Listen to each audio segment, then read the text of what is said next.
હીરા ઉદ્યોગ શરૂ કરવા માટે લોકોની જે લાગણી અને માગણી હતી એમને ધ્યાનમાં રાખીને ગુજરાતના મુખ્યમંત્રી વિજયભાઈ રૂપાણી અને નાયબ મુખ્યમંત્રી નીતિનભાઈ પટેલે સુરતની મુલાકાત દરમિયાન જે ચર્ચા વિચારણા થઈ હતી અને કેવી રીતે ઉદ્યોગ શરૂ કરી શકાય એના માટેના કારખાનેદારો અને વેપારીઓ સાથે મિટિંગ કર્યા પછી અધિકારીઓ સાથે મિટિંગ થઈ હતી અને આ તમામ મિટિંગના અંતે મુખ્યમંત્રી વિજયભાઈ રૂપાણી સાથે ચર્ચા કરી અને વાતને ધ્યાન પર મૂકી અને એમના માર્ગદર્શન પ્રમાણે હીરા ઉદ્યોગ શરૂ કરવાની નક્કી થયું છે.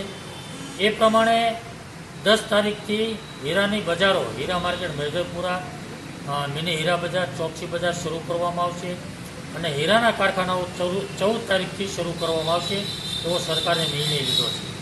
અને માર્કેટ શરૂ કરવા માટે 24 કલાકની અંદર એમને ગાઈડલાઈન આપી દેવામાં આવશે કેવી રીતે માર્કેટો શરૂ કરવી એના શું નીતિ નિયમો છે. એવી જ રીતે હીરાના કારખાના શરૂ કરવા માટેની ગાઈડલાઈન એ 48 કલાકની અંદર આપવામાં આવશે. સંપૂર્ણપણે સરકારની ગાઈડલાઈન પ્રમાણે વેપાર ધંધા અને કારખાના શરૂ કરવા પડશે અને એનો કડક રીતે અમલ કરવામાં આવશે અને લોકોએ પણ એનો અમલ કરવો પડશે અને જો કોઈ એનો અમલ નહીં કરે તો એમની ફેક્ટરીઓ બંધ કરવામાં આવશે. એટલે આપણે સૌએ સાથે મળીને વહીવટીતંત્ર સરકાર અને ઉદ્યોગકારોએ સૌએ સાથે મળીને સરકારની ગાઈડલાઈન પ્રમાણે સૌ આપણે કામ કરીએ એનો અમલ કરીએ અને કારખાના અને વેપાર શરૂ કરીએ.